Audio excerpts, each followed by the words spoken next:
episode 24 of One Man's Opinion. Today I am reviewing the new off-Broadway play Dracula, a comedy of terrors, written by Gordon Greenberg and Steve Rosen, and directed by Greenberg, currently running at New World Stages at 140 West 50th Street in New York City. Allow me to introduce myself. I am Count Dracula.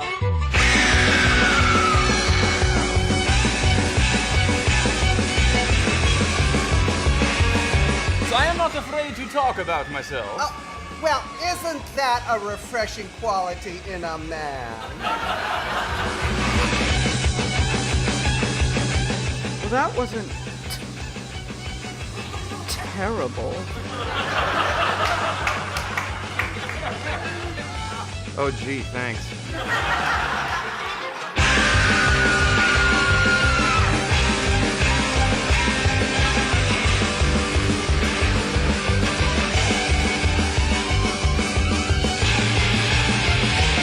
Now, if you'll excuse me, I got to fly.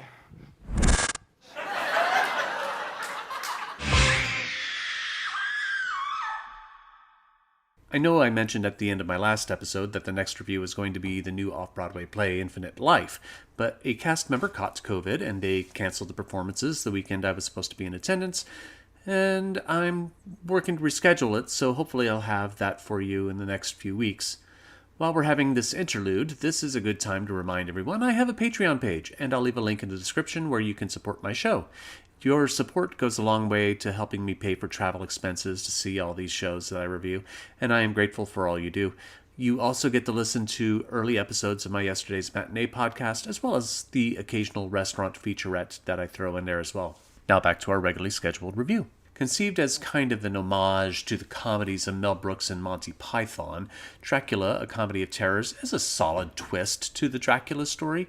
It's not the most outlandish thing I've ever seen. It's not even the most outlandish Dracula thing I've ever seen. But it still offers serviceable laughs with the occasional genuinely cheer-out-loud funny moments. There's so many different versions of the Dracula story that I'm not going to try to compare this version with its predecessors in regards to plot, but I will tell you how this one goes. Jonathan Harker, played by Andrew Keenan Bolger, travels to Transylvania to handle a real estate deal with the reclusive Count Dracula, played by James Daly. Dracula, who happens to be a vampire, buys up 6 properties in the greater London area and looks to make Jonathan's betrothed, Lucy, played by Jordan Boatman, his eternal partner of the night. In this version, Mina, played by Arnie Burton, is Lucy's sister, whom Dracula first attacks once in London. Lucy's father, Dr. Westfeldt, played by Ellen Harvey, brings in Jean Van Helsing, played by Arnie Burton again, to investigate what happened to his daughter. The comedy succeeds to various degrees, less due to the writing as it is to the commitment of the cast, as most of the humor within the book is good, but not anything that I felt was extremely clever.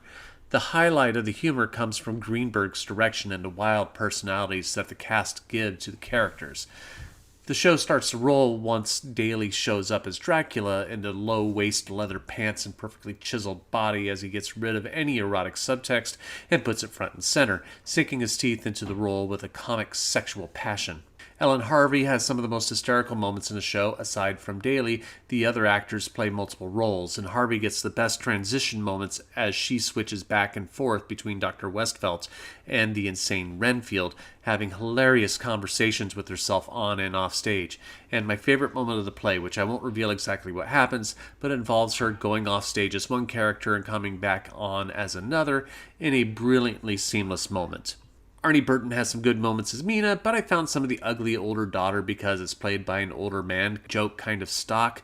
What I did like was him as Jean Van Helsing turning the doctor into a woman played by a man, which brought up some ironic humor regarding sexism coming from Dr. Westfeldt, since Dr. Westfeldt is played by a woman, and it works. The play elevates the character of Lucy from the helpless female victim into more of a heroine, which is an interesting twist, as Jonathan is more of the wilting flower of the story.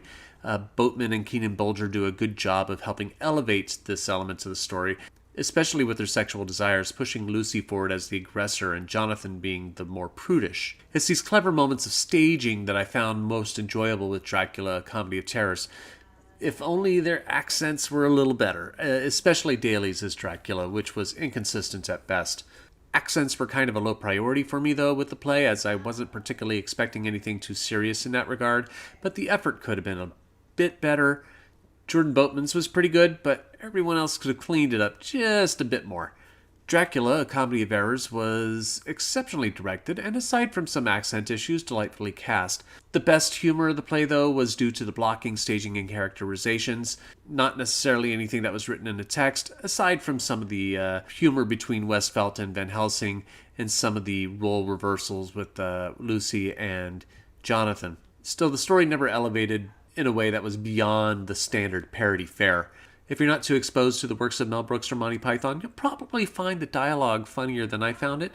But if you are familiar with it, you'll probably find the humor more in the physical aspects by the direction and the performances. But I am only one man's opinion, so be sure to leave yours in the comments below if you'd like to see Dracula, A Comedy of Terrors. I'll leave a link in the description. Don't forget to visit my Patreon page to support my channel. And you can also support the channel by liking, sharing, and subscribing, and click the notification bell to be alerted to future reviews. My next review will be Our Town at Sharon Playhouse. Thank you for watching, and I will see you at the theater.